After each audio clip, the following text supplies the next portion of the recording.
It's time!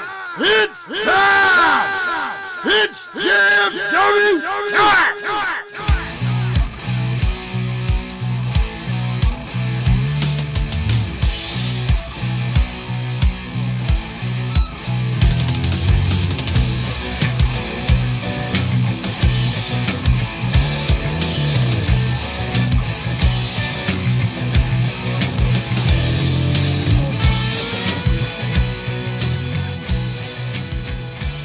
Alright guys, it's that time we're going to step in the ring with the greatest faction in podcast history. Just freaking wrestling, the JFW Podcast, hosted by Travesty. And I am Nubby the Amazing Turtle. Fucking Nubby is here with me. We're going to have tit talk, as we always do. Alright. I'm happy that it's a consistent norm here on the show. Dally and Steve are not here. Eventually they will come back. I hope. We want you back. Baby, come back. You can blame it all on Nubs. Crown Jewel may happen this weekend. We're going to do predictions on it anyways in the hopes that it will. Obviously there's some kind of weird terrorist attack. What the hell is it called? It's not confirmation.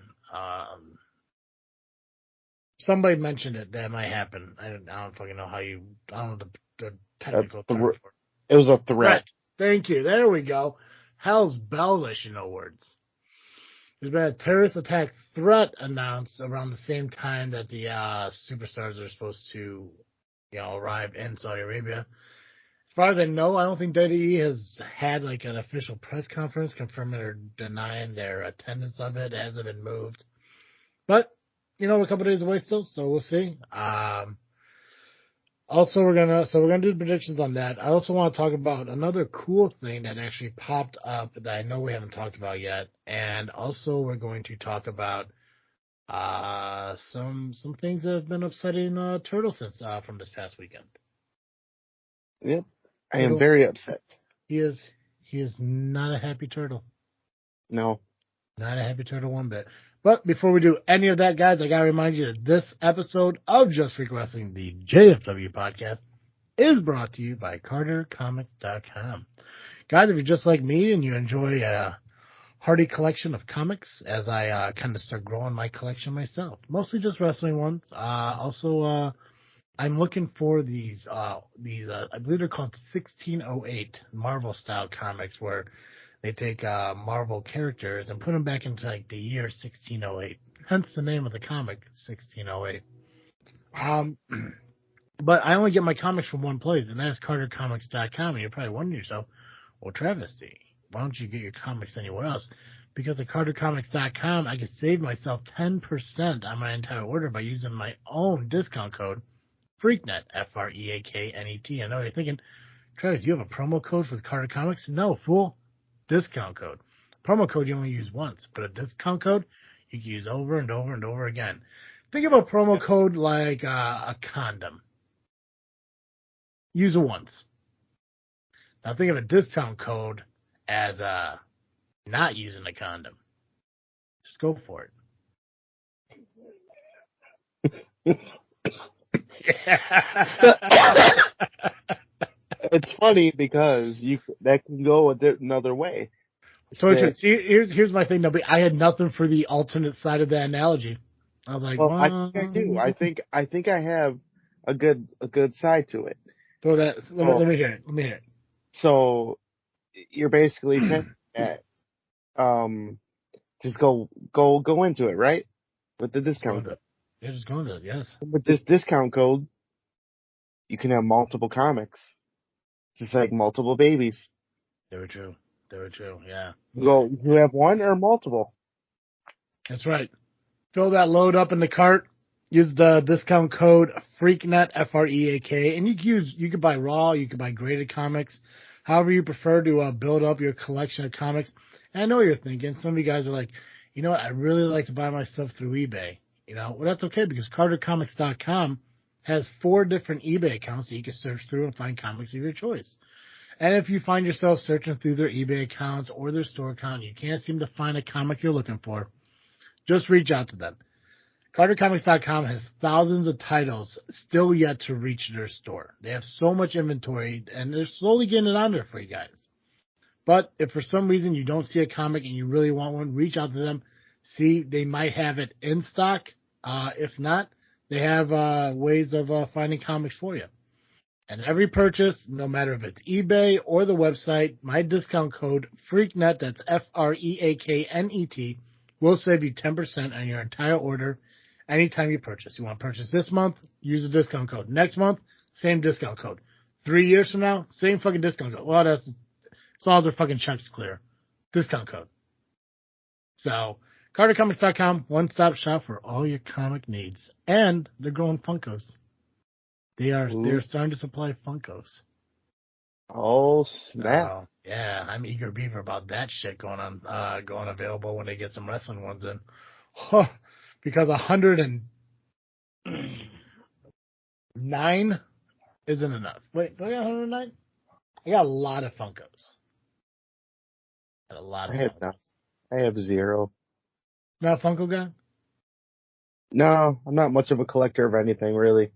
I just dust, that's about it. I got you. Yeah, no, I got an abundance of Funkos. I put some shelves up. Nubby, so the first thing I want to talk about here is actually a pretty cool thing that WWE is doing. Something I don't think would have happened if Vince was still in control, but maybe it would have, because we know over like the years of like WWE Network documentaries and stuff like that there was a kind of a business relationship between WWE and ECW back in the 90s. We saw the Forbidden Door happen with AEW, and now we're seeing a potential Forbidden Door thing happen with WWE, allowing Shinsuke Nakamura to wrestle the Great Muta in one of his final matches. Mm-hmm. I think that's pretty cool. That's pretty cool as hell. I mean, been wanting to see this kind of like an inter thing with Japan anyway, but I think this is the best way to go with it, especially with Shinsuke. It's home to him anyway. Yeah. Oh, absolutely. I think it's incredible that they're doing it. Obviously, Great Muta, a huge name in the business for a very long time. I know him mostly from WCW. Yeah. I don't really have access to watch New Japan. Obviously I go onto YouTube and just search like New Japan Pro Wrestling, Great Muta, or Pro Wrestling Noah, shit like that, the Japan style wrestling.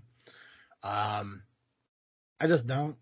There's just so much other wrestling that I'm trying to catch up on and watch and enjoy and shit.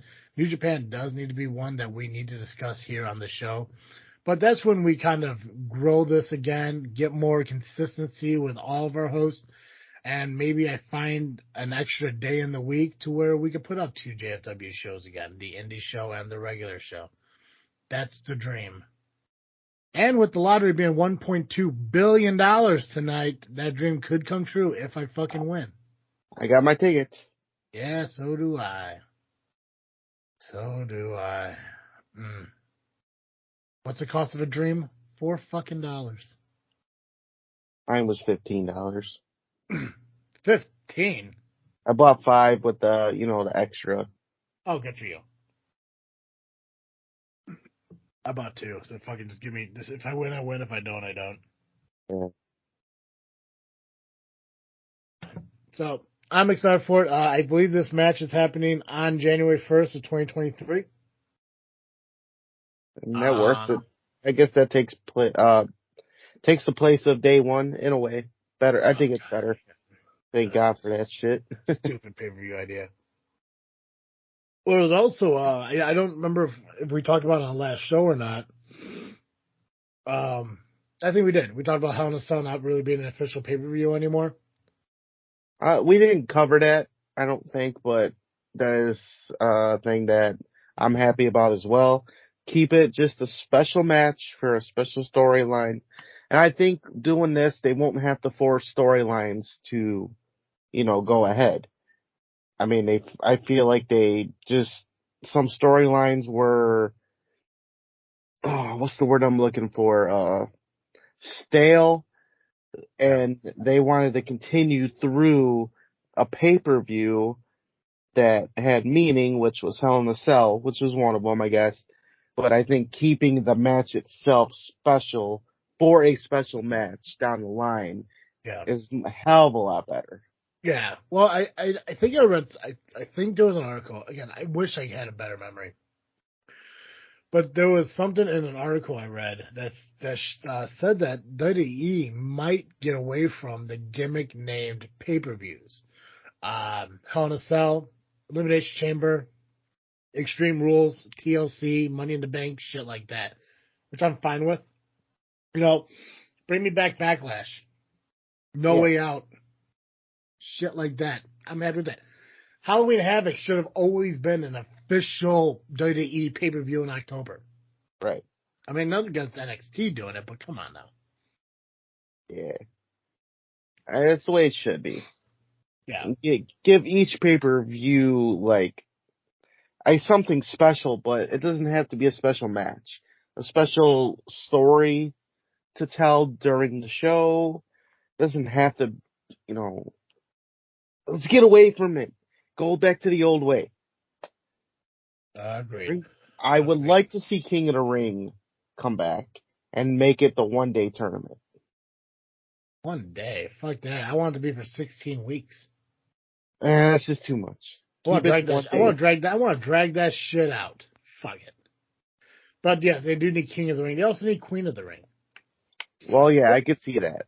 Yeah. What do they call Queen of the Ring, or do they call it something else when they did it for the women's wrestlers? I want to say it was Queen of the Ring, but I'm not 100%. All I know is that JFW had that idea first, so you're welcome, WWE. They steal everything from us.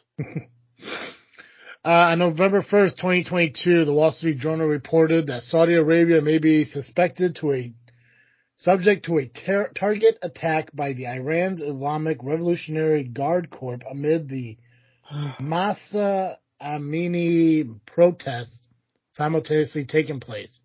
The article stated that the attacks were planned for targets in the kingdom.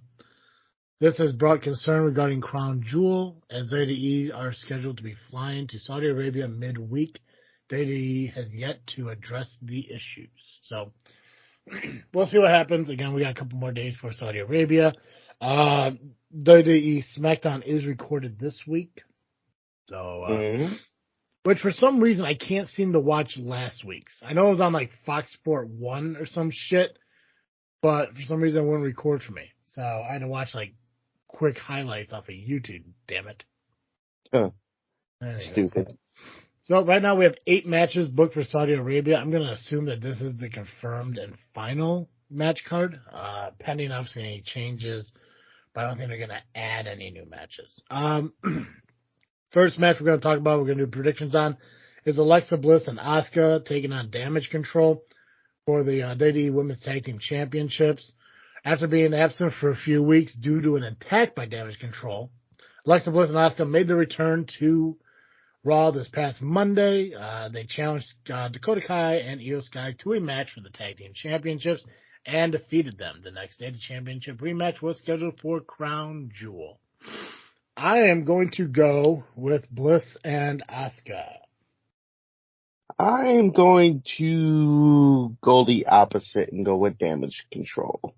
I love my Alexa, but I just think Damage Control gonna win this match. Okay. Amen. I don't know. I don't see them really giving Asuka and Alexa a 1 week title run. That seems a little too now. But they've done it before in Saudi Arabia. Right. No, you're right. Saudi Arabia is weird. They're the ones that pick the winners anyways. Not just saying, I mean, wrestling is real. Yeah, oh yeah. I would know if there might be town, but. On October 14th, episode of SmackDown, Sheamus and Solo Sikoa competed in a fatal 4-way match for a shot at the Intercontinental Championship.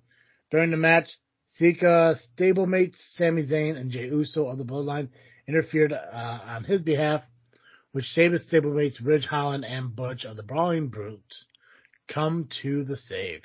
Following week, the Bloodline attacked and injured Sheamus after defeating Sami and Sika on the October 28th episode. Holland and Butch earned a match against the Usos for the Undisputed Tag Team Championships at Crown Jewel. Who do you got? Usos or the Brawling Brutes?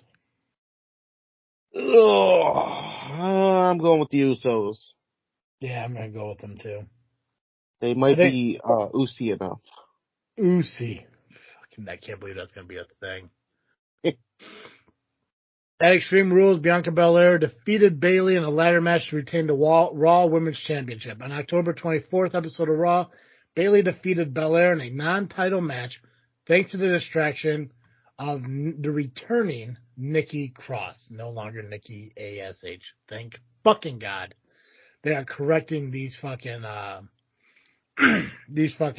gimmicks. It wasn't a bad gimmick at first, but it was dorky. I mean, they just tried to do the Hurricane shit all over again. No, it wasn't that bad. It was. If I had a choice between Nikki ASH and Nikki Cross, I will pick Nikki Cross every fucking time. Every fucking time. I didn't hate it. Even at a child's birthday party. Every fucking time. Nikki Cross, who returned to her previous persona. Boom.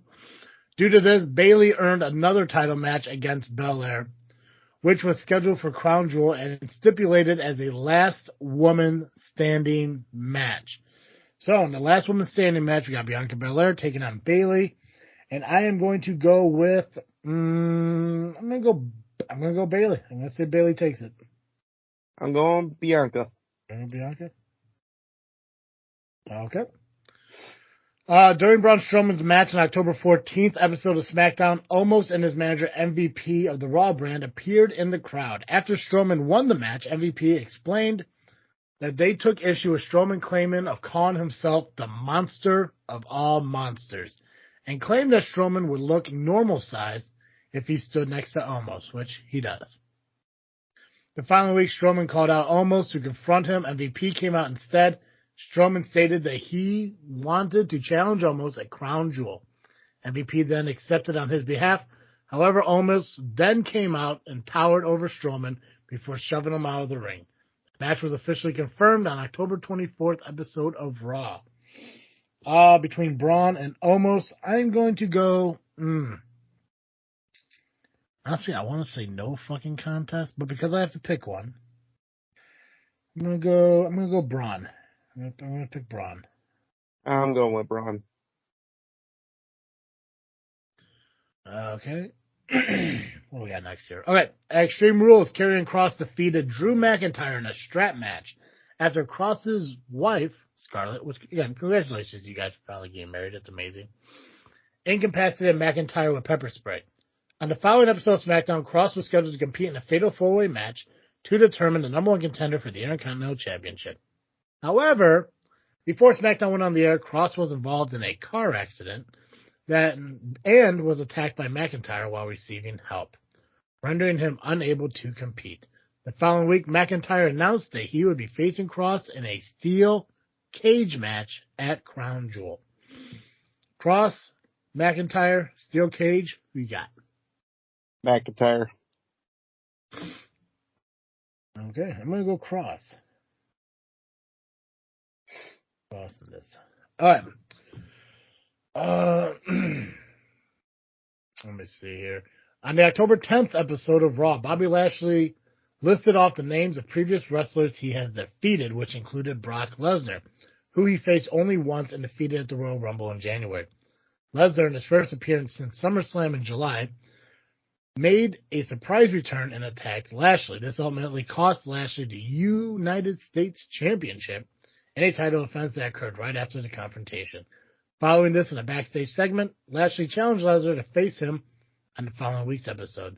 Following week, the two brawled, which ended after Lashley put Lesnar through a commentary table. Later that night, a match between the two were announced for Crown Jewel. Brock versus Lashley. I'm going to go Lashley. I'm going with Brock. Brock Okay. On October 10th episode of Raw, The Judgment Day, Finn Balor, Damian Priest, Dominic Mysterio, and Rhea Ripley called out AJ Styles to join their side. As Styles and Balor used to be a teammate in the Bullet Club, in New Japan Pro Wrestling, Styles came out to seemingly accept the offer. However, he rejected the offer and introduced the returning Luke Gallows and Carl Anderson, the Good Brothers, as backup, making their return to WWE after both being released in April of 2020, thus reforming the OC. A brawl then ensued between the two teams. The following week, the Judgment Day confronted the OC and challenged them to a 6-man tag match at Crown Jewel, which they later accepted. So OC versus Judgment Day, I'm going to go OC. OC for me. Gotcha. Do you think they're actually going to find like a female counterpart to take on Rhea? It's going to be Beth Phoenix in the end. So. You think so? A lot of people speculate it might be Charlotte. Maybe. But Beth makes sense. Beth that makes the most. After Roman Reigns appeared on Logan Paul's podcast Impulsive, the social media influencer then trash-talked Roman after the latter left the set. This led to a social media exchange resulting in Paul appearing on September 16th episode of SmackDown, where he confronted the Bloodline to invite Reigns to a press conference in Las Vegas the following day. At the conference, the executive Triple H announced that Roman Reigns would defend the undisputed WWE Universal Championship, that fucking name is way too long, against Paul in the main event at the Crown Jewel, making only Paul's third match in WWE. I know who I'm going with, but it's your turn to pick first. Roman. Yep, going Roman. He's not losing the titles until WrestleMania. He's not losing to fucking Jake Paul. I don't know. Fuck no. This is as bad as fucking David Arquette in WCW. So Crown Jewel is this Saturday. I think it's at like noon or 1 o'clock. It's an early afternoon one because it's in Saudi Arabia.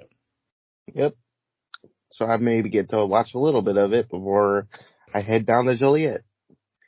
Oh yeah, that's true. That's true. Yeah, I'm gonna watch it, and then I'm gonna get ready to watch the POW pay-per-view. All right, now let's get past the mainstream stuff. We're beyond that now. Now we're gonna focus on the favorite part of the episode, which is we're gonna talk some indie shit, and who better to talk some indie shit with than our neighborhood turtle.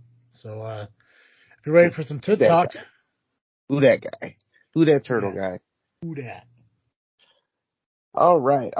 So there's actually gonna be a little bit of backtracking a tad with these results and a match card that I'm gonna announce, and it's also gonna have a little bit of the Power Hour all in one, because the main event of this pay-per-view of IPW pretty much led into the Power Hour, which leads into Rocket Pro. So I'm going to do a lot of backtracking in a way. So what I'll do is I'll do the IPW's results, then we'll go into Rocket Pro, and then it'll all bleed into the Power Hour. I might leave little tidbits just so the people at home when I say, just hold that thought. I'll tell you to hold that thought. All right. You're about to sing? I thought about it at first. I thought about it. Yeah, and the lyrics had hold that thought in it? Let's get it started.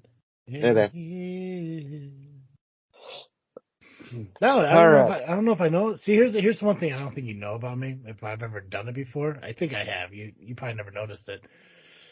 But if there is a moment where somebody says a phrase or something that was part of a song in some aspect, I will get that song stuck in my head and start singing it out loud. But for the life of me, I can't think of one song that has the phrase "hold that thought" in it. I don't think one exists, and I think we should make sure that it doesn't until we get to sing it. That's true. That's true. I would like to karaoke, hold that thought by whoever fucking creates it. And I do have a couple friends who are in a band. They're actually restarting their band next year. Maybe I can give Do they them. make music? Yeah, they have Make their own music. What kind Yeah. of music is it? It's metal. Like They're yelling, Metallica stuff. The good music. You think they would make like a JFW theme song? I'm pretty sure I can make it happen. If you could talk to your buddies and they can make a JFW theme song that sounds similar to "Sad But True" by Metallica, I'd be fucking happy. I will talk to my friends. Because it's not that I love the lyrics to "Sad But True," but I love the beat to "Sad But True." Because I don't know if anyone knows this or not, but 80s music is the best fucking music to use as a wrestling entrance theme songs ever. Mm-hmm. Like 9 times out of 10, any Metallica, fucking Van Halen, Sammy Hagar, AC/DC, Motley Crue, any of those fucking songs, crush it as a fucking entrance theme song to any fucking wrestler. Oh yeah, fucking love it. Anyways, okay, yes, oh, awesome. Yeah, talk to your buddies, see if they'll be willing to make a theme song for JFW because that'd be fucking epic. I mean, yeah, I'm pretty sure Scourge, which is their band name, would love to do it. Oh, cool. And they gotta do it for free. So, yeah, don't worry. We're not rich here. We're not yet. I haven't won the lotto yet. I think the only payment is to plug their podcast. Which I use there's a local band who's been around this area for decades. Their song is the intro to this freaking show, and they're plugged in every single show note. So do the same thing here. And I'll throw out some shout outs to them. Share some shit on social media. Fucking A. All right. I love free shit. I'll be sure. I will be talking to one of them tomorrow for sure. So we'll get it done. We're gonna ink the deal. Get her done. All right. So IPW had a show this past Sunday. Can you believe it? Yeah, I was so bummed that I missed it. Oh, it was an interesting show, let me tell you. Just out of curiosity, if I showed up, would I have had a front row seat? Oh, you would have had a front row seat. I would have made sure. Damn it.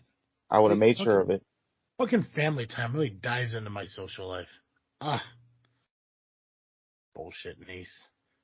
I mean, you probably would have been saddened by some of the things that happened in the front row, but hey, front row nonetheless. All right, well, so tell me what I missed so I can feel more fucking upset by not being there. All right, so first match, Hot Rod Daddy Andy defeated D'Angelo Steele. Nice. In a bit of a scramble match for the Second City Championship. We had champion Miles Mercer versus VIP, SCW's VIP, that is, Jax Johnson and Mad Dog. And Miles Mercer wins. Mad Dog Ivan Manson? No, not Mad Dog. Hell's bells. How many Mad Dogs there have to be? There's too many, but there's only one that matters. Did VIP have his lawyer with him? No. I could say maybe that's why he lost, but clearly he doesn't have much success with the lawyer in his corner. Well, from what I heard, and this will lead to later, Miles Mercer kicked VIP in the nuts. This is according to my understanding. And I forgot to mention AJ Flyer was also in this match. Okay. So it was many people in this match. But in the end, it was Miles Mercer who retained the Second City Championship. Awesome. Jay Thunder defeated Motivation Mike, only to be jumped by VJ Price and other people that are associated with VJ Price. Fucking VJ Price, man. He is cleaning house no matter where he goes. Sometimes he's going back to his old roots, you know? You know, we hear a lot of people praising James Creed. And I got nothing against James Creed. I don't want people to think that this is me going to be. This isn't the start of some kind of bad mouthing or anything. But you get a lot of people who praise James Creed for like the work he does in the ring and the shit that he's done over the past, I don't know, 3, 4, maybe edging towards 5, but at least 4 years. But you know what? BJ Price has gone through S4E30 Wrestling School as well, and he's actually not doing that bad either. And I think he needs to be recognized for the work that he's doing in the business too. Every guy, I mean, I don't want to take that away from anyone else in the class. Everyone else is doing really well. Eldorado is part of the school, and he's becoming a fan favorite. But I don't think there's enough credit given to VJ Price, and I don't know who follows him on social media or on Facebook and everything, but he talks a lot about his past story with struggles with weight and the mindset and effort that he put in to lose the weight he did to get himself to a point where he could even build the endurance to be a fucking wrestler. Because without endurance, you can't be a fucking wrestler. It's just not possible. It's not about muscle. It's not about power and shit like that. It's not even about speed. It's the fucking endurance. If you can't keep going in a match, you're not gonna fucking do it. And the fact that he's found the will to do that, I think is really lost. And I think again, nothing against James Creed. I respect the work he does, but I think because of that, I think it overshadows the work that VJ Price has done. And I think people need to recognize that as well as everyone else coming from the school, So, and I know I had that conversation with Eldorado, right? I think like right when we found out that Creed was going to be out with his injury. Outside of Hunter Payne, SCW doesn't have that top face leader guy. That could be Eldorado. And I think he's making, claim for that, which is awesome. It's all about now holding on to it when Creed eventually does come back. But yeah, just VJ does a lot of fucking work. He busts his ass at school. I'm there seeing the shit, he's booked on high voltage for a reason. So, just for people out there and everything, praise James Creed. For the love of God, don't stop praising him. Praise James Creed, but also keep in mind that he's not the only Southland Championship Wrestling student to start showing improvement and start making a difference in this business. So. Yep. Definitely. Fuck yeah. Let's see. Next match. All right, here we go. I went out to the ring. Ready to fight. Is this the invitational? This is the Turtle Open Challenge. Fuck and yeah. I'm standing out there waiting for my opponent to come out. And then a certain somebody got on the mic. Was it Steve? Oh. Turns out that Aaron Stone was sitting out in the crowd. He had the microphone ready. He was talking his spiel. Mm-hmm. Said that I talked so much shit online about him, not wanting to wrestle the rest of the roster and only picking on Steve. So my opponent was Aaron Stone himself. He decided he wanted to pull double duty. Now, I question, was this supposed to intimidate me? Was it supposed to scare me? Throw me off my game? Did I know it was Aaron? If it was, I bet it fucking failed. In a way, yes, because I brought it to him. Yeah. I got my ass whooped. I'm not gonna lie. But here's the funny part. I did not get pinned. I did not submit. The referee stopped the match. Why? Were you unable to continue? Well, here's the thing. We won't know because I was in the middle of getting my ass beat. Mm-hmm. I was on the ground. Now, before leading up to that, I held my own. I brought some kicks to him. He wanted Strong Style Turtle to come out. Fuck I was yes, trying to avoid that. I was trying to wrestle, but he wanted Strong Style Turtle. So he was starting to get him, but I just let my guard down a little bit. And I took a big hit. That got me to the ground. I came close to winning. Very close, but he's strong. He's taller than me. And he's quick. And he's younger. So he's hungry as hell. He's a champion for a reason. So he got me to the ground, and then he just started wailing on me. Forearm after forearm after forearm, and so on and so on. In the face, in my jaw. Kicked me in the chest a few times earlier. He stepped on me. On my chest, on my stomach, on my shoulder. And then beat me some more. And then choked me out a little bit. But not to the point where I was about to pass out. Maybe I was seeing some stars. But the referee made a decision.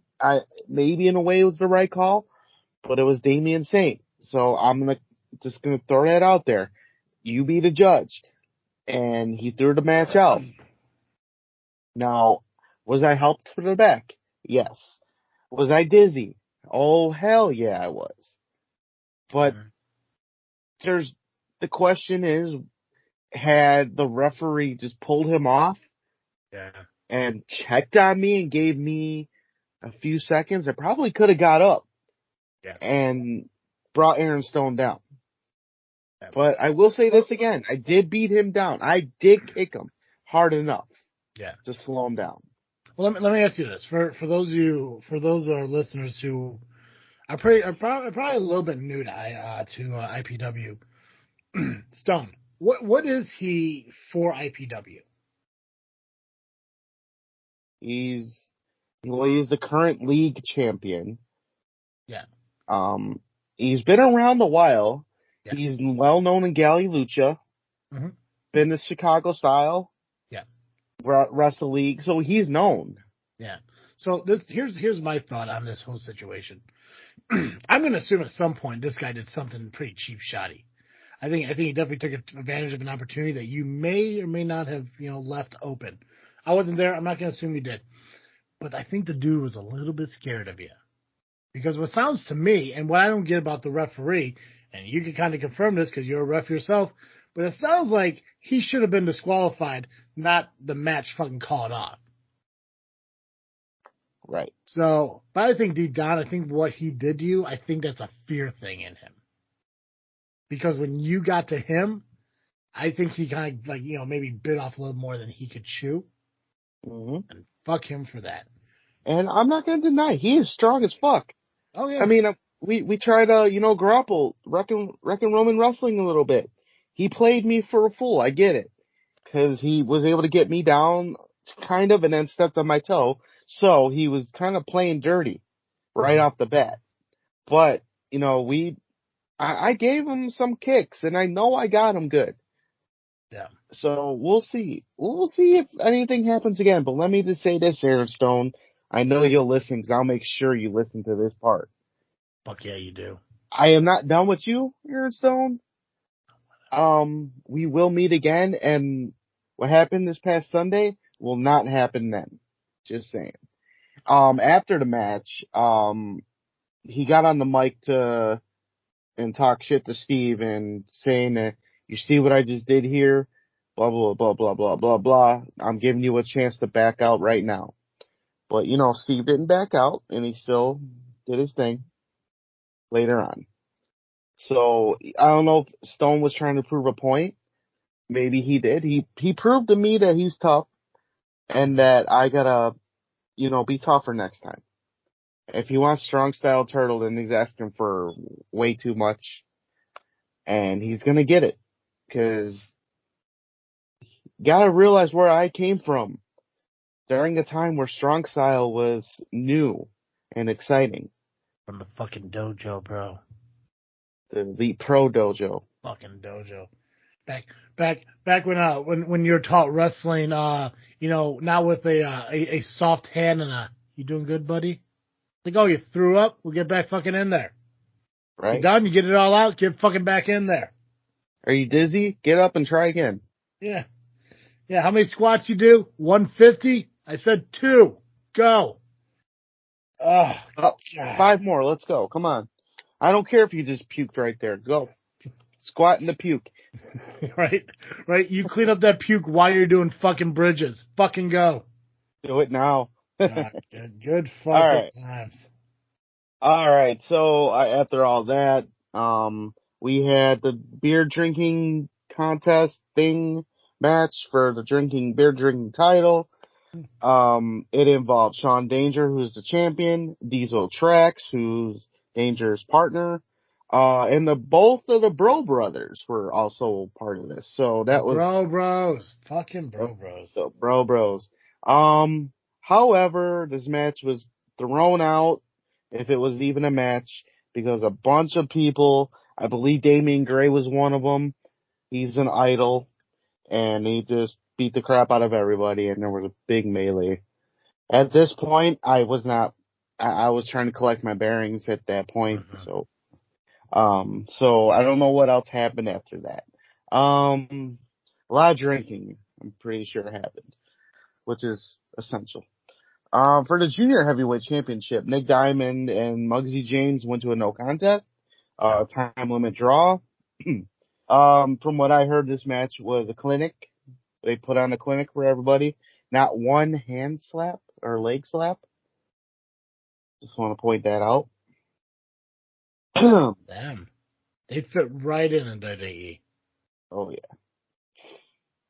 Let's see. For the alternative title, Ewok took on Russell TD and retained. And from what I gathered, Ewok and Aaron Stone had a stare down, so there could be a possible happening there, but it's Aaron Stone. He only wants to wrestle ticket takers, so he'll only put the title on the line against ticket takers. Which is funny. Aaron Stone also said at the beginning of the show that he'll never put his title up against me. Got it. Gotcha, boy. Gotcha. Stone is scared of the turtle. I think he is. Fucking That's why scared. He did what he did. He had to. Let's see. Workhorses took on the Trios champions, the ARC. The Workhorses are the new Trios tag team champions. Yeah, it didn't take long for them to post that on social media and announce that to the fucking world. Now they claim that it was clean. Well, I watched the footage. Yeah. I saw a little VIP kicking Miles Mercer in the nuts, so I guess that was retaliation for that. Oh yeah, you don't kick a man in the jewels, man. You just don't do it. Yep. I can tell you right now, in my entire life, I have never struck anyone in the pecker. No need to. Never a need to do it. I would if I had to. If it was justified, I get it, but I don't really get into fights. That's why. Don't anymore. That's why, when I say my shit, I do it, behind a microphone, away from people. So I pose this question. Mm-hmm. Is the ARC done? Because they're not getting along at this point. See, Red even said he's taking a break from them both, especially Miles, because he's blaming Miles for the loss. Well, Miles did get kicked in the junk, so I mean, yeah. Realistically, it was his fault, but I don't think so. I don't think the ARC would end. They're not the most dominant force right now, though. It's unfortunate that the workhorses are kind of there. I mean, they mostly do a lot of talking, but they've been showing out. How does it feel for you to just say that the most dominant fucking faction is the workhorses? I think you feel they're not the greatest faction in podcast history, though. But fuck no, they ain't. Not even close. I mean, they're good at talking, so they would probably give us a bit of a competition when it comes to talking. But no, fuck them and fuck them. I'm still salty about what happened last time. And for them to say that they did it clean, well, they didn't do shit. They took advantage of a situation. But hey, a win's a win, right, Travis? A win is a win, you know, and if you want to be a cheap shot artist and take a victory, hey, more power to you. But kind of lose bragging rights when you get caught doing this shit, you know. So, but right, they're holding the gold for a reason because they found a way to fucking do it. And let's be honest, we saw we saw C Red low blow Elite Pain and cost them championships in the past too. So, you know, it's kind of like a whole karma circle, if you will. Yeah. And, you know, when I mentioned hold that thought, hold that thought because that is coming full circle. Fuck Just yeah. saying. Fuck yeah. And then in the main event, it was Aaron Stone taking on Steve Aaron. Power Hour Steve. Power Hour Steve. Good old Deadpool himself. He wrestled as Deadpool. He thought he could be protected. I did see some of the images somebody took from the match, and I was like, oh look, not Captain America, not Batman, but now fucking Deadpool. Keep in mind, Captain America was under the Deadpool. Was it? Captain America won a battle royal at Hallowmania last year. Yeah. So Steve held his own. He got his ass beat just like I did. Only he got pinned and I didn't. I'd like to say that I kind of softened Aaron Stone up a little bit, and that's why Steve lasted as long as he did. But I'm not going to take anything away from Steve either, because he's one tough son of a bitch. I'll tell you that. You're his fluffer, bro. Oh, shit. So Aaron Stone ended up winning. Then after the match, Stone gave him, you know, I guess shook his hand, whatever, the Stone shake, pound, whatever the fuck they called it on the Power Hour, and then Stone walked away. After the match, the workhorses got in the ring. Now keep in mind, we, as the roster, were all out there again. Yeah. They can just watching, you know, cheering on whoever, whatever. Workhorses got in the ring. For whatever reason, and decided to mess with Steve again. They jumped him.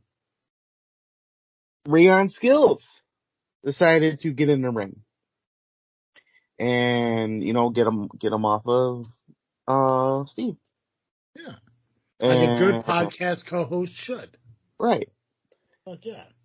Only to get himself beat up by the workhorses. Yeah. But then C-Red came out, right?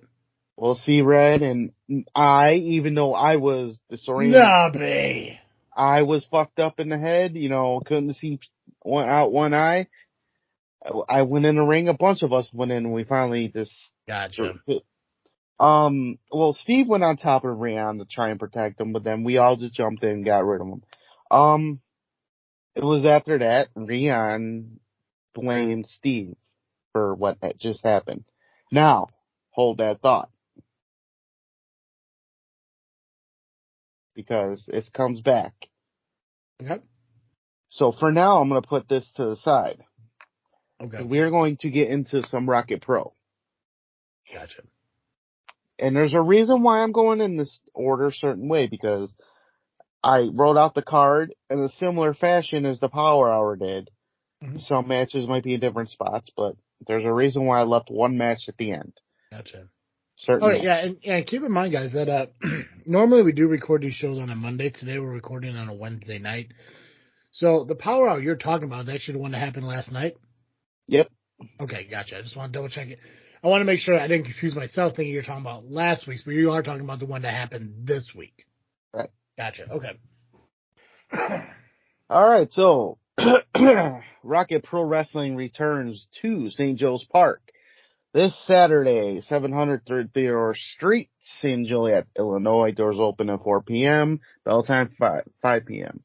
$15 general admission, $20 for front row. No advance tickets will be purchased. All at the door. Beer food. Can't go wrong. Different galaxy. You're in a different galaxy. All right. So we can get into these matches. Try and go through this card real quick. Shaq Jordan versus Aaron Stone. We just talked about, but different galaxy.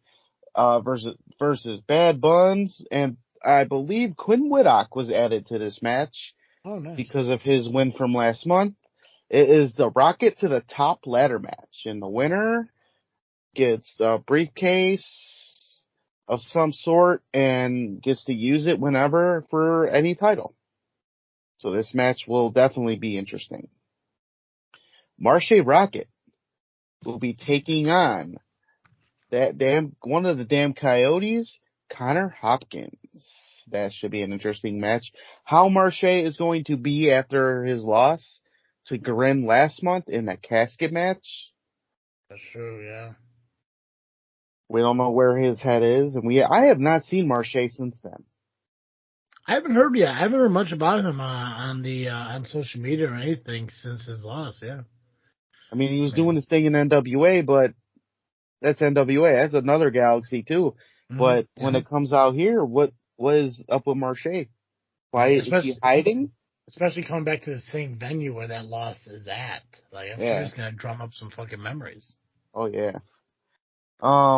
Let's see. We got a triple threat tag match for number one contendership for the tag team titles.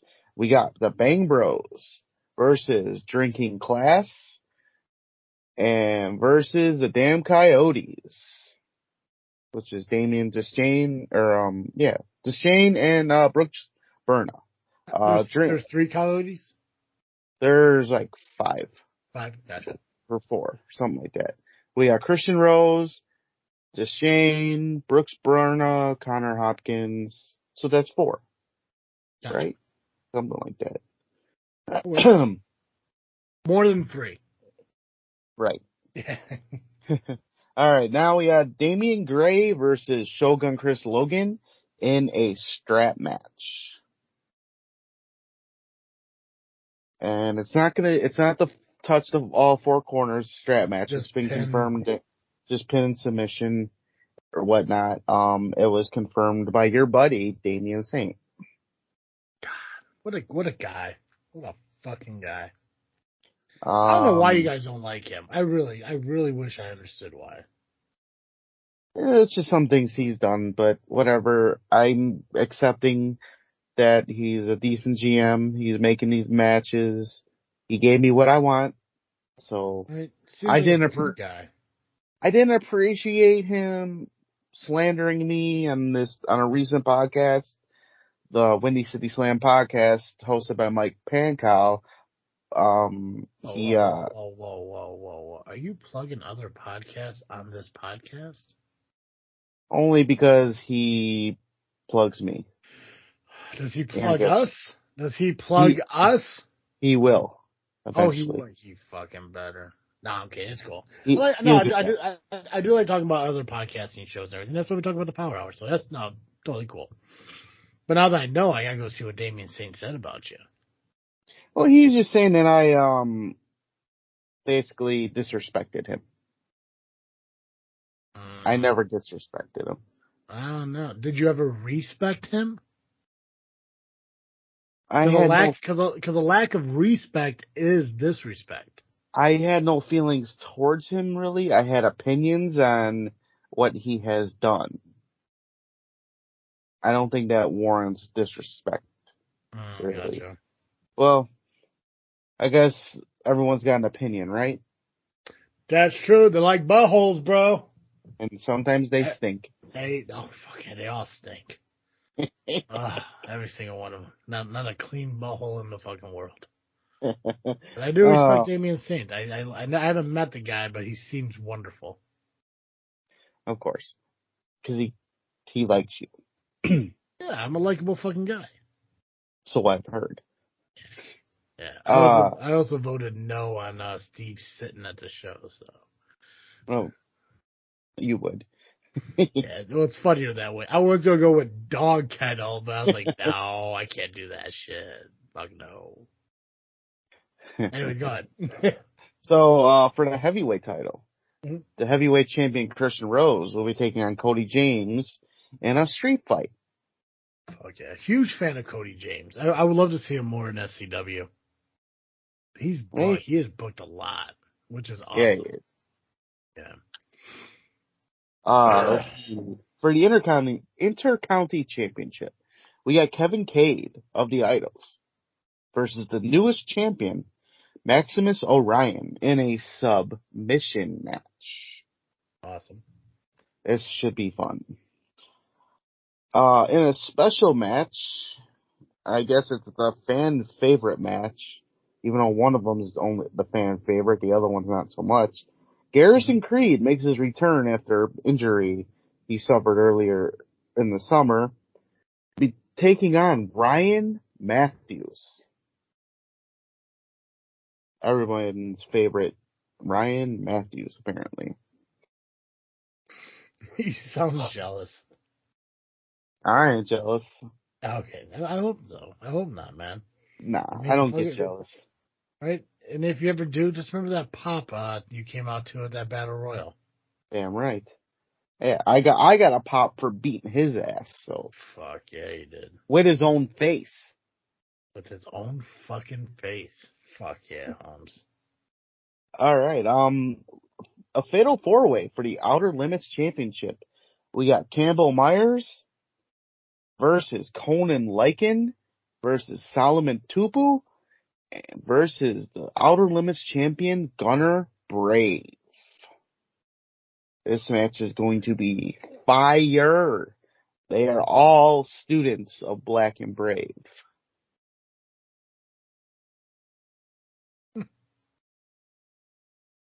And, well, two of those members are obviously the Hate Keepers from CSW. So Steve's not too happy about that. Steve brings a lot of problems onto himself. So if he thinks to himself, I'm not really a big fan of what's going on, he should probably, realize the mistakes he's making and just stop doing them. Yeah. I don't get it, man. Okay, I go to SCW, I went to ARW, I fucking went down to Powerhouse Wrestling. Not once have I ever thought to myself, like, oh, God, I am so angry with what's going on, because I don't get involved in shit. Steve, here's the thing about Steve. And I haven't said anything about Steve in a long time, so I think it's okay to do this. Steve, he's a shit stirrer. And not even that, he's the guy who preps the shit to be stirred. All he has to do is come in, do his job, just go to fuck home. But instead, he upsets the fucking general manager of Rocket Pro, who in return tells him he has to stand, disrespectfully sits down. I mean, what's he going to do? And what? He gets beat up at IPW? Why? Why does he get beat up at IPW? What the fuck is he doing at IPW where someone's like, I want to get Steve in the fucking ring? Just be there, bro.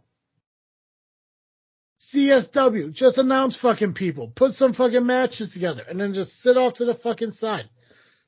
But no, you get involved in people's shit. Just be there, bro. So. Oh, shit. I think it's okay to announce this, but we're actually going to be on the Power Hour next week. We are. And I think the way we figured it out is it's actually going to be like a cross-brand show. So that's actually going to be our show for next week. Yeah. Not sure what we're going to do as far as results, but we'll figure that out. But yeah, it's he wants to kind of do a cross release. I don't know what he wants to do. I've done them before and they're a little bit fucking goofy, but yeah, next week we will be merging with the Power Hour to put together a special episode, as Steve said. So, well, of course it's special. We're going to be on it. Fuck yeah. We're going to give them top viewers. Hell yeah. I still don't know if Dally or Steve are going to make it. I know Steve has been busy a lot lately as far as work goes, and Dally has their own shit going on, but hopefully, obviously they're both invited to be part of it as well, so hopefully they can make it. If not, they obviously get us, which is more than what they deserve. Mm-hmm. But anyways, yeah, Steve, just stop getting involved in shit. Just be there. It's like I tell people, it's like, you don't have to do anything. Just fucking be there. But anyways, go ahead. Your side. We'll definitely hold that thought because that all ties together. And the last I don't know match, how much brain capacity you think I have to be holding all of these thoughts. I'm at the 4 right now. You're running out of space, Holmes. Well, I think this will be it. Okay, gotcha. All right. And then last match I'm going to talk about because it kind of leads into the next subject, which comes together full circle because of what people said and what did, Okay, so anyway. So, it's going to be the Chicagoland Championship of Rocket Pro. It's going to be Rockin' Rivera champion versus me. I made the challenge last month. It was accepted by Rockin', and it was made official by Mr. GM Damian Saint himself. So he granted my wish. I get my wish. I get to face Rockin'. We've known each other a long, long time. It's our first one-on-one matchup in the professional ring anyway. I don't think we had many matches back when we were kids either, but who knows? That was a long, long time ago. I just remember it was hot outside all the time. Ladders were there, chairs. We were young and stupid back then. I'm gonna get my chance at this championship that I brought into Rocket Pro via a deal between Rocket Pro and IPW. With that match said, this brings me to what I'm about to talk about next. So on the Power Hour, now we just run through the cards. We don't make predictions. We did that for Crown Jewel. That's something we do. Yeah. Mm-hmm. They do predictions on any card, which is cool. Hey, that's awesome. Oh, fuck yeah.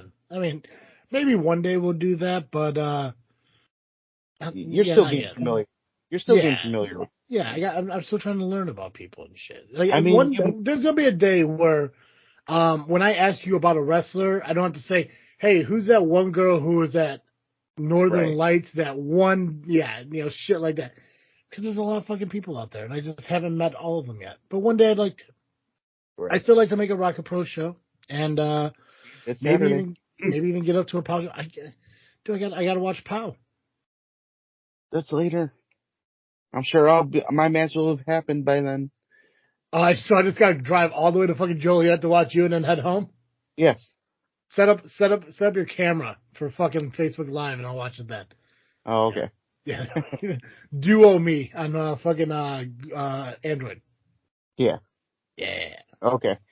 Where was I going? All right. So, they make predictions, and it was predicted that Rockin' was gonna win. Mm-hmm. And Rion's explanation was, I got beat up by Aaron Stone. Mm-hmm. And now I'm gonna get in the ring with a ruthless Rockin' Rivera.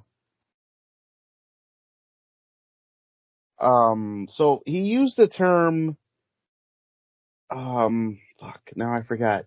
I had it in my head all fucking day. I hate when this happens. He said I chose this life. Yeah. Okay, so I chose to get in a match with Rockin' Rivera. I didn't choose Aaron Stone. Aaron Stone chose me. But I accepted. I had no choice. Not that I would back down anyway. So in a way, he's saying that I'm not gonna beat Rockin' because he's ruthless. Okay. But I chose that life. Just like you chose to get in the ring with the workhorses on Sunday. But that's Steve's fault, right? It's Steve's fault that you got beat up by the workhorses that you chose to get in the ring with. You chose that life. Mm-hmm. And now you want Steve to make a decision on how he's going to handle the workhorses. Are you kidding me right now? Rion. It's amazing how hypocritical people can be when they want to look at shit from a perspective outside their own. It's fucking nuts. Oh, that's hypocritical. Yeah. Not only that. Okay, so before I get into that other part, because that involves C-Red, you'll love this one. So maybe Rion should have told the rest of the locker room to get in the ring before he got in the ring. Because look how easy it was for us to just jump in there to save him and Steve. Yeah. It was that easy. No, you chose that life to get in the ring and settle the issue for Steve. And then Steve had to crawl on top of you to save you. And then we saved the both of you. I am not putting any of that on Steve. And I will explain that in a second after I call out Steve Red on his bullshit. So, on the Power Hour and on social media, C-Red also blames Steve. Because Workhorses decided to jump a member of the staff, which is Rion.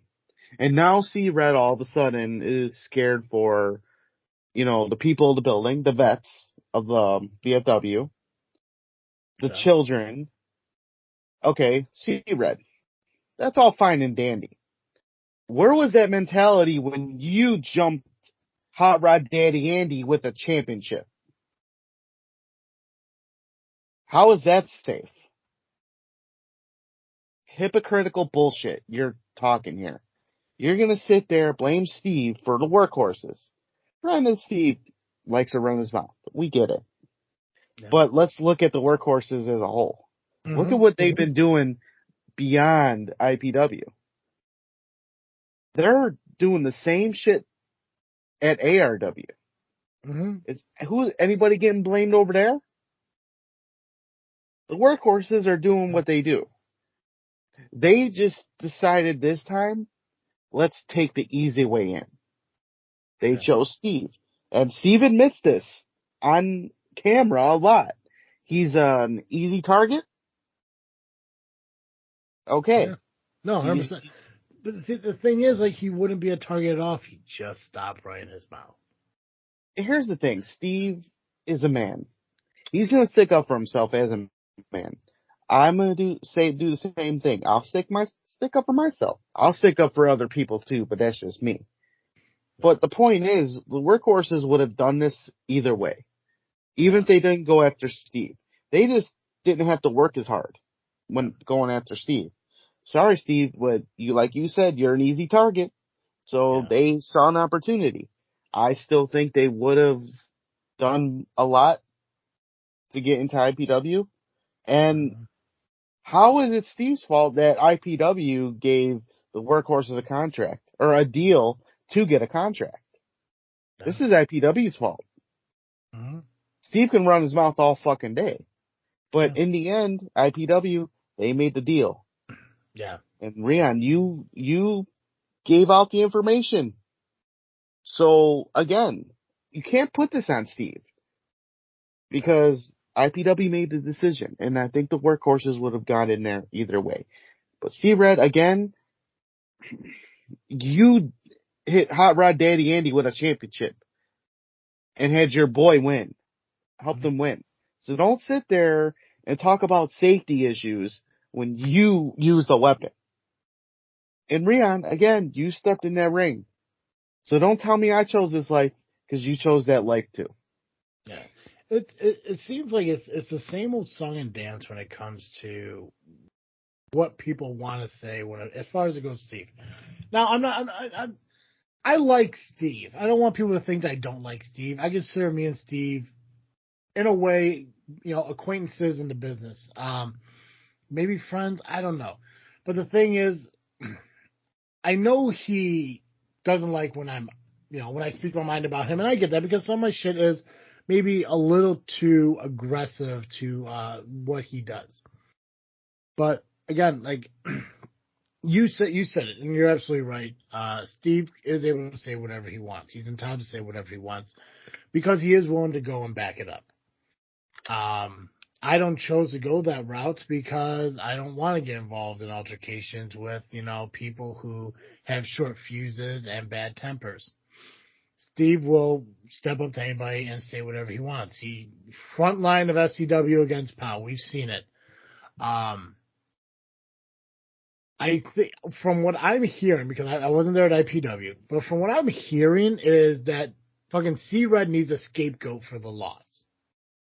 Right. He wants to blame Mercer. He wants to blame fucking Steve. He needs a scapegoat because he can't take responsibility for losing the match. Plain and simple. When it comes to Rion, what I'm hearing is that Rion at one point was a more youthful talent in the business.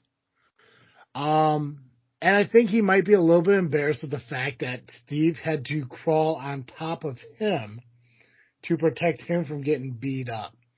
Now, obviously, the workhorses, again, you said it. They attacked Steve because he was an easy target. And the thing is, it put people on notice. It made people notice the workhorses because the workhorses haven't been around that long. I'm guessing within the last year and a half, maybe somewhere around there. Could be a little bit longer. I don't know. I just know I haven't heard about them. I think the first time I heard about them was maybe last year. Maybe. They don't have the 20-year fucking, history in the business. So they need to make an impact in this business. And Steve is a figure in the Midwest indie scene. CSW, Rocket Pro, IPW, Southland Championship Wrestling. He gets around to these businesses. He is well fucking known. To use C-Red's fucking, own words, he could be known world fucking wide. So why not go after him if you want to make a name for yourself in the wrestling business? And the best part is they work together as a fucking team. And I'll give credit to the workhorses on that. They work together as a team. So if Rion and C-Red want to point fingers at fucking Steve because Steve ran his mouth and somehow it's all this shit in IPW is now his fault, then so be it. Because deep down, this is the same shit that C-Red and even Steve said. Even Steve, before, whatever clicked in his head happened at SCW in the beginning. That they were willing to go to the front line for SCW, but nobody at SCW was willing to go to the front line for them. It's a finger-pointing blame game, and that's a huge problem when it comes to, having co-hosts of a show or finding allies in the wrestling business. So, again, I have all the respect in the world for C-Red, and I do respect Rion. I haven't talked to him that much. I had one conversation with him when I was a guest on the Power Hour. All the respect in the world to them, grow the fuck up. It's just, I'll sit here and I'll poke fun at fucking Steve. I don't blame Steve for any of my fucking problems or any of my pitfalls. C-Red, you lost a fucking belt. Probably wasn't the first time. Who knows? Maybe not even be the last time. And Rion, you got your ass kicked, but you know what? It's because you got cocky. You went there by yourself and thought you could handle it. And you couldn't. Just move the fuck on. But anyways, all right, go back to you. And I'm just saying, like we talked, the workhorses, as annoying as they are, yeah, as couple of crybabies they are, the shit talkers, mm-hmm. they know what to do. They figured it out. So, I met Wade Evans before the workhorses became a thing. And even then, at Crush Fest, said he was a cocky son of a bitch. We've been going at it on social media since I've been there. So this goes back ways. They just found a way to get noticed, and they did. It's just unfortunate that some people are in the crosshairs and getting beat up for it. It's just, if you're going to get in the ring with them, it's your choice. Yeah. I'm not going to blame the vacuum for my ass beating against Aaron Stone. That was all me, and I admit that. But I back my shit up. I called Aaron Stone out a long time ago about his bullshit. He just decided to play the game.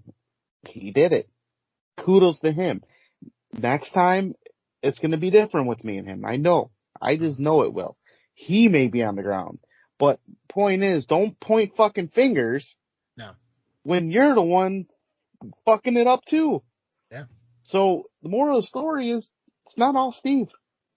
No. That's right, Steve. I am sticking up for you. Take it in. The guy who didn't get a spot on the fucking Power Hour sticking up for the fucking guy who hosts the Power Hour. Why his fucking co-hosts are blaming him for fucking everything. And I get it. Realistically, I did blame you a lot for losing me the High Voltage Championship. I do apologize, but you know you did. Twice. Wrong place, wrong time. Nah, Maybe I should. Maybe I shouldn't have been the ref. I shouldn't have been. I'm just fucking with you, man. You know, you did choose this life, though. You did choose this life. No, yeah, I'm excited. I'm excited. I'm excited to see if they listen to this episode because it's going to make next week a little bit more interesting. Rion already had said it on the Power Hour that he's ready for this. Oh, I think for the episode coming up with them, with us going on there, because he did mention last week about, you know, how you say that he's not the real deal. He did mention that. Oh, there's only one real deal, just like there's only one Mad Dog. I'm sorry. Here's another thing too, and I can't remember who it was, and I got pissed. It's been a long fucking time since I yelled at a television for pro wrestling.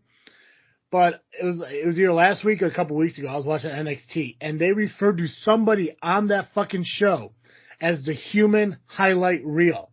They do that everywhere, though. Everybody's got a human highlight reel. There's only one human highlight reel, and that's fucking Acid. There's only fucking one. There's only one real deal, and that's Jay Johnson. Nothing against Rion.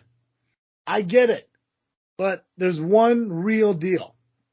Just like there's only one travesty. Me. Me. And there's only one nubby. Only one fucking nubby.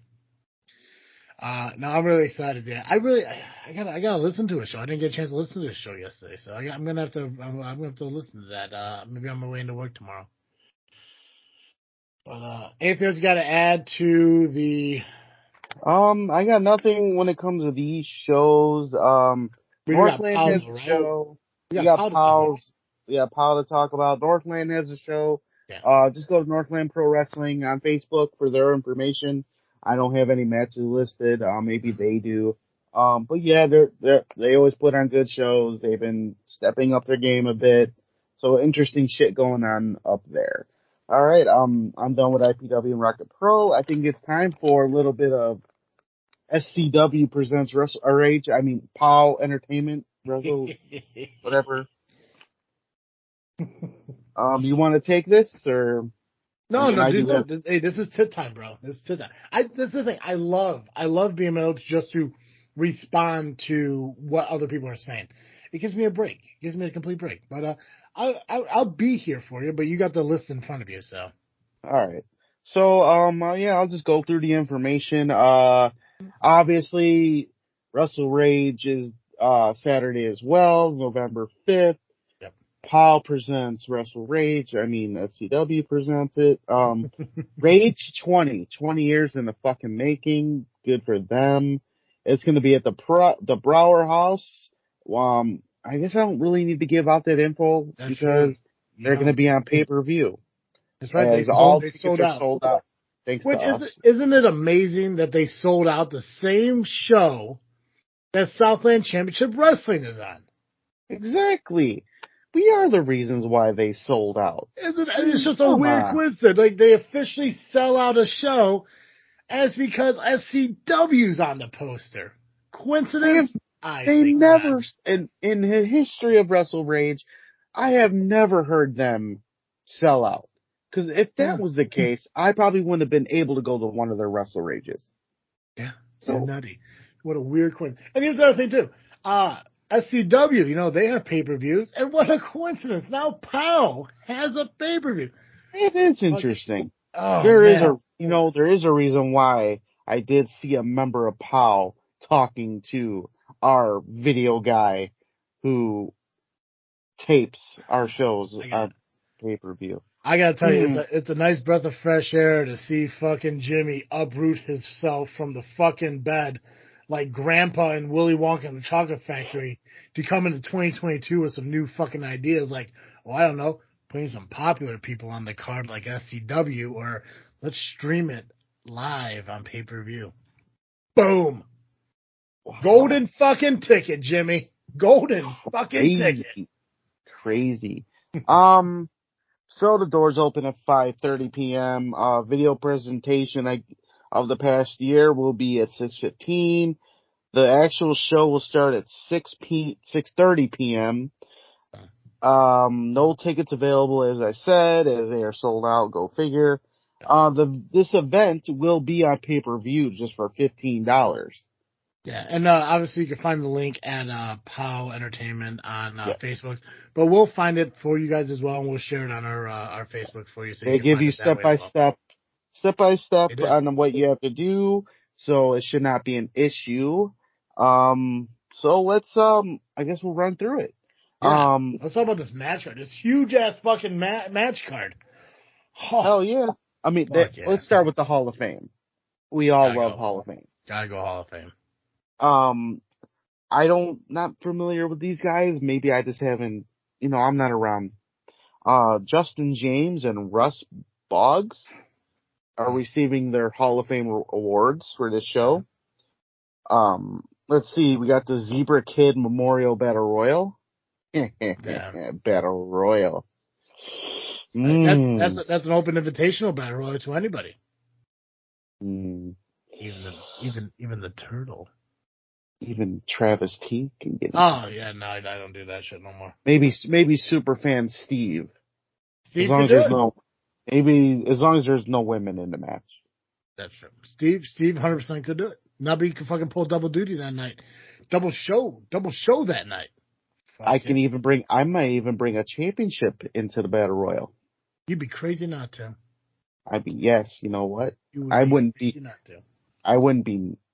me if I didn't. No, it wouldn't be very cowabunga of you if you didn't. No. It would just be ridiculous if I didn't. So I don't want to put you on the spot or anything, but do you know who the Zebra Kid is? Yeah.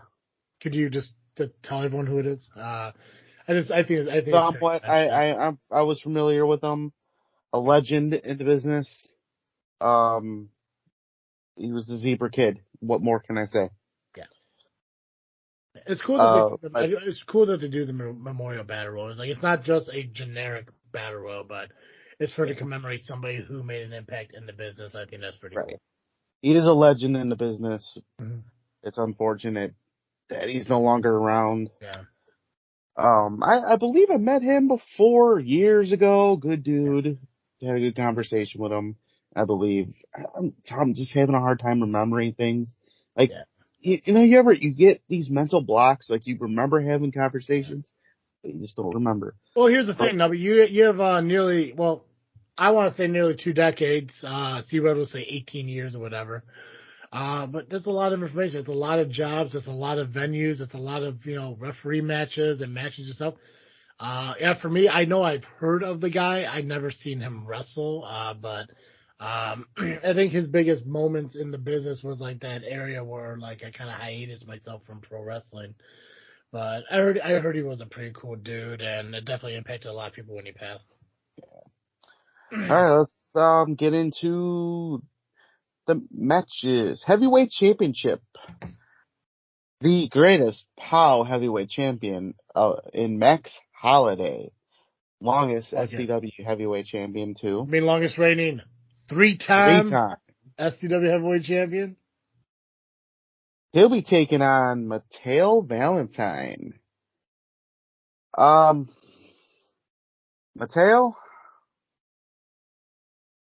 I love you. You're my friend. But you chose the wrong side, so I am going with Max. Just saying. All you had to do was not choose, and maybe I would have rooted for you, but you chose the wrong side. For the Midwest Championship, champion JPH will be taking on Kazile, who will be with Tommy McGabre. About time JPH defends his title that he cheated to win for. Yeah. Oh God, I hate JPH so much. He is sick. Right. When I think of like all the shit that SCW has done for the guy, and all of a sudden he goes away to fucking Texas, goes to the road school or whatever like that, comes back with a chip on his shoulder, and then just like, I'm not in it for the wrestling, I'm in for the money. Oh, that motherfucker. But hey, he's still talented, but still, you're a dick Oh, for he's what such you a did. dick. Such a dick. Let's see, for the tag team championships, it's a tables match. The champions, the Bad Hombre Cartel, with Sandra D versus the IPA. Oh, guys, am I high voltage champion? Yeah, your high voltage champion. Meet Hooks O'Bannon and his tag team partner. Is that still pending, by the way? Yeah, it's still in the works. It's Okay. a process. It's a total process. But don't worry. It's still in the back of my mind. I got a meeting tomorrow. We got to talk it out, kind of get some shit figured out and everything. I don't get it. Even though I'm general manager, everything still has to be approved and ran through Terry. Never had to happen before until, I don't know. Somebody said something. It might have been me. It might have been on a podcast. I don't know. I think I spoke myself into a corner, Nubby. So, in a nutshell, you worked yourself into a shoot. Yeah. Or you shot yourself into a work. Nobody told me there are consequences for the things I said. Okay, so that's not on me. But you would think it's your show. Why can't you say what you want without consequences? I know, but don't worry. I'm still GM. I still have a job.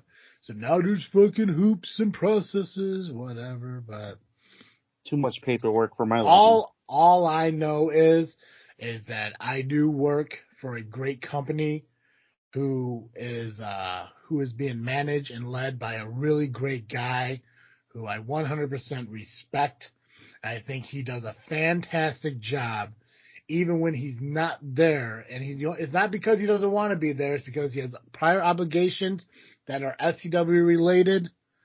So, as long as everyone knows, I love my boss because he is a good person and a great guy. I'm not being told to say that. It's coming from my heart. Okay, I believe you. So, we got a street fight here. Loser leaves POW. It is Tyler Sullivan versus Joey Chichi. Loser leaves POW. Tyler Sullivan just came back. Like a month ago, 2 months ago, yeah. Yeah, and now he's gonna have to leave because we know Joey Chichi's gonna whoop that ass. Oh, God, yeah. You had a good run, bro. It's time to go back to the ice cream parlor, Tyler. Sorry. You remember him as Tyler Sunday? No, but I heard about it, but I don't remember that whatsoever. It was a funny ass gimmick. Was it at Elite Pro? No. I don't. Then how would I remember, man? And it's not relevant if it wasn't at Elite Pro. So that's true. Yeah. Let's see. I'm gonna go down. I'm gonna save the big match for the main. BMI with Joey Roth and Roxy Hart will be taking on the Trog and Moondog Murray. That should be an interesting matchup. I enjoy Moondog's work. I teamed up with him recently. We lost, but he's a good tag team partner. A match I would love to see in person. Unfortunately, won't be able to unless I get there at a good time, hopefully. Hardcore Impact be taking on the Brothers of Funstruction. That would be one of the better matches. That is probably like one of the top 3 matches I'm looking forward to seeing that night. It's going to be an interesting match, and this will be the return of Hardcore Craig after, taking time off to deal with, be with his family stuff, more important than wrestling, of course. Mm-hmm. So, Hardcore Impact, one of the best tag teams in the business today. Their cousins are the Haters. Did you know that? That I did not know. The Haters? Yeah, their cousins are the Haters. They work very similar. Did not know. Look at me learning shit. Learning shit. Learning shit. And let's see. I'm gonna assume this is the main event. Why wouldn't it be? It's the 5-on-5 elimination match. POW versus SCW. Special Enforcer Austin Roberts, AKA Abaddon or Abaddon, however Daly wants me to fucking pronounce it. I remember it as Abaddon. I remember it as Abaddon too, but apparently to her it's Abaddon. And I'm like, I'm pretty sure it's not. But that's something I could definitely ask Austin Roberts one day when I see him. I had a conversation with him. Cool fucking dude. But obviously, to me, nothing against SCW, it seems a little unbiased, or a little biased because of Nightbreed. I'm glad you brought that up, and I'm going to talk about that after I name everybody in the match. Yes, because I had a conversation with, I guess, a POW fan about this. You're talking about this guy. Oh, okay, so yeah. Real quick before you do that, I almost forgot to mention we were supposed to have a special guest on this show tonight, and I reached out to Chris Hedford to have him come on and help talk about POW, help talk a little bit about what's been going on with SCW, and he messaged me back and he said, I do appreciate the opportunity, but there are certain people on your show that I do not agree with or get along with, so I'm going to have to refuse at this time. So, Nubby, you cost me a guest. You're going to have to work on that and do better. So basically, Chris Hefford's a bitch and doesn't have the balls to say anything to my face. That's the problem. Basically, what it sounded like was Chris Hefford was being respectful of my show by not coming on and potentially causing an issue with somebody he doesn't get along with. So, I know it's not Steve. Steve's a huge POW guy. Daly gets along with everybody. So, I don't know Hefford myself. So, I'm just going to ask you, please start getting along with people. Don't be a Steve. So, Hefford is admitting that he cannot be professional. That he's a bitch. Okay, got it. I'll be sure to mention that in my notes. And when I type up this episode to post it, I will mention this.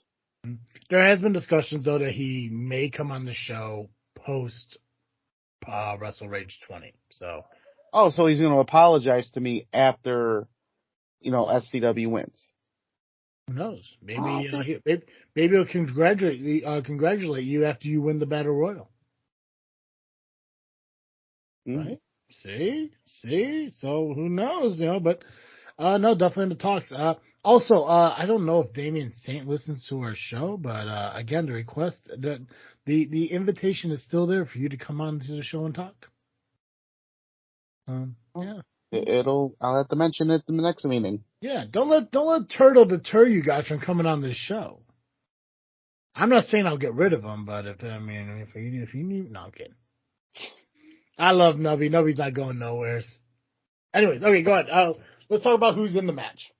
All right, so 5-on-5 elimination match. Austin Roberts, Special Enforcer, POW, Jimmy Blaze, yep, Eric Freedom from the retirement home, Scott Spade, Chris Cairo, Mason Perks, and the whole team will be with Tiny and Mr. Misery. That is Team POW. So 7. Hey. 7, so right. 7, gotcha. And it's funny because a certain POW fan is bitching that Austin Roberts is going to be biased, but they got Mr. Misery and Tiny out there. Yeah. Fuck you, motherfucker. I got total faith in the fact that Austin Roberts, who is a complete professional, will be unbiased and keep everything fair down the line. So, yeah. Excellent. I still have a thought for that. Excellent. Perfect. I'd love to hear it after we talk about the 5 that SCW are bringing to the match. We have top of the line 5. Elite. It's funny you say elite because Elite Pain, 2 members of the Elite Pain are in this team. Fucking elite. It is Hunter Payne. Yep. And Marco Anthony of Elite Pain. Yes. Their tag team partner, the Irish Car Bomb, Sean Mulligan. Mm-hmm. Evil Gaines and Evil member, Aaron Xavier. Mm-hmm. And last, but certainly not least, our general manager, commissioner, president, king, whatever he wants to call himself, Mm-hmm. Terry fucking Allen. He is a very good man. I love my boss. It's exciting, you know what? And what's really cool about it is, like, I mean, it's been a while since Terry actually, I don't know for sure, not 100%, but up until his match with Ivan this past month in October, I think the last match he had before that was the match that gave him the presidency at SCW. So it's a good thing that. Not true. Not true. Okay, when did you wrestle in between it? Because I don't know when that was. DWA at their big show in last November. It was Terry Allen versus Aaron Xavier. That's right. Excellent. Cool. All right. Cool. So at least he was able to knock some ring rust off for actually, getting ready and training for his Ivan match. It kind of helps him get ready for this. But it's a stocked card, and it's really awesome. The only thing I would be a little concerned about is the Evil Genius does have the Call Your Shot bat that gives him a title match anytime he wants. I don't want to think about it. So deep down, what's more important to the Evil Genius, Aaron Xavier? Having SCW beat POW? Or to find an opportunity for him to win the SCW Heavyweight Championship at any time and any place when people would least expect him to cash in? Well, if I were Aaron Xavier, I'd be worried about, finishing this shit with Powell because, first of all, he was there at the beginning. Him and Angel were there at last year's Rage when they jumped in and beat shit out of Powell. Yeah. So they have to finish what they started. So to me, finishing this rivalry is more important. But back then, he didn't have a golden fucking ticket to a championship match at any time in any place. I'm not saying he would do it. I'm just saying it's a possibility that needs to be kept in the back of Hunter Payne's mind as SCW heavyweight champion, that a guy he is teaming with holds the bat that gives him an opportunity against him for his championship anytime, any place. True. Let's also not forget, there's another factor, which I guess puts SCW on top as well. Did you know Hunter still has another key? I didn't know. Yeah, king to the, I think it's the castle or something. Yeah. He can cash that in for another title. How many of those keys did he have? I know he gave one to Matt Holiday. There was two. He still has one more. So there could be more shit at Rage that we know. But I don't want to, I get where you're coming from when it comes to Aaron. I know you don't want to think about it, man, but the thing is, and here's another thing too, and don't get me wrong, I love my boss. He's a great man. But he also is a former POW guy. Now, I'm not saying he's going to do anything to cause problems between SCW and POW, because he would never do anything like that. Because I love my boss. He's a great man. I'm just saying that when he cuts a promo and behind him is a POW championship, a guy who left Windy City, went to POW Entertainment and made a name for himself at POW Entertainment, there's just factors that are going into this match that could alter the victory for SCW because of the boss who I love, because he's such a great man, has history with POW and an opponent who has a bat that gives them an opportunity at the championship at any time or any place. I don't want to sow the seeds of, whatever you want to call it. I don't know the fucking phrase. I don't even know why I started with that. Anyways, I don't want to put this trust into anybody. I don't want people to start questioning their fucking partners in this fucking match. I'm just saying that things happen in wrestling that you never really want it to happen, but then it fucking does. So,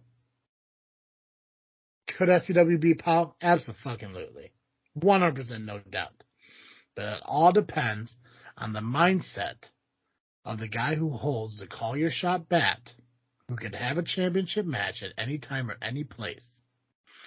And the boss who I love, because he's such a great man, and his true loyalty to Southland Championship Wrestling, or POW.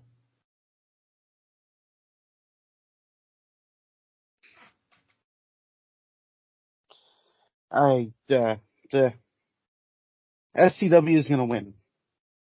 100%. You want to know why?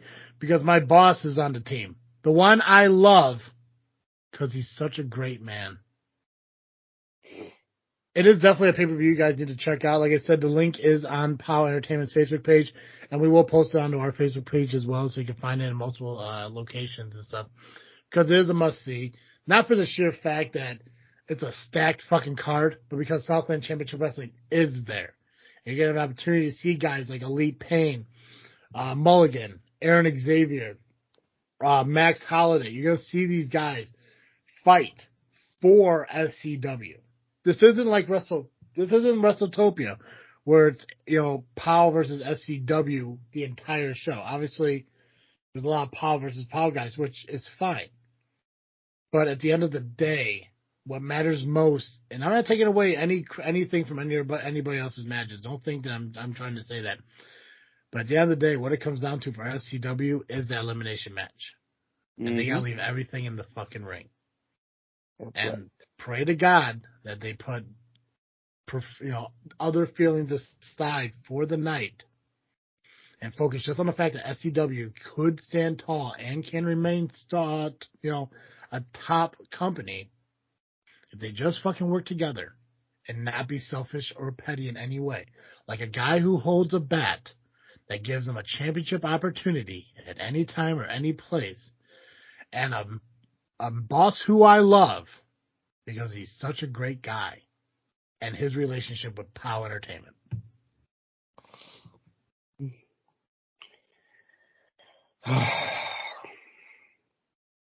Go SCW. SCW all the way. Feast or Famine is coming up November 19th for Southland Championship Wrestling. I don't have a match card for it yet, but we do have a couple more weeks before we officially have to talk about it. But just keeping in mind it is going to be November 19th at Shaban Civic Center. It will be available on pay-per-view as well. Is there anything else in the tit talk that we need to discuss? No, I am all out of tit. Excellent. Guys, make sure you follow us on social media, Facebook, Instagram, and Twitter, just by searching This Freaking Show. And, of course, you can catch our show when it is released on iTunes, Google Podcasts, or Spotify, just by searching Just Freaking Wrestling or JFW Podcast. Nobody, that's all I got. I think it's time to ring the bell on this episode. Perfect! As always, I am Travis D. And I am the amazing Turtle Nubby Kawabunga. And thank you for listening to another episode of Just Freaking Wrestling, the JFW Podcast.